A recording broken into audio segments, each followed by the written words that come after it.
बजरंगे बली की। भैया सब दीदी बहनी समार राम राम में देखा आज मंगलवार में एक नई दुल्हन लेके आई।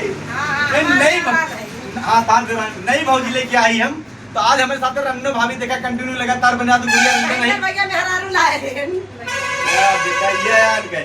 देखिए मेरे साथ गुड़िया रंजन है और बाद धन निरंकार वाली अम्मा बाटी और वंदना वर्मा बाटी और बस्ती से क्या भाभी आपका अनुपमा मिश्रा है और मिथिलेश यादव है, गुड़िया रंजन है।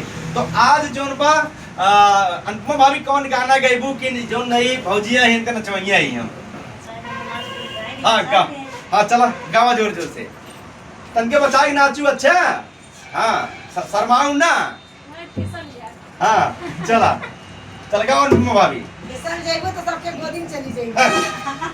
अनुपमा भाभी गावा है। हाँ कौन बात है ना साजे बोले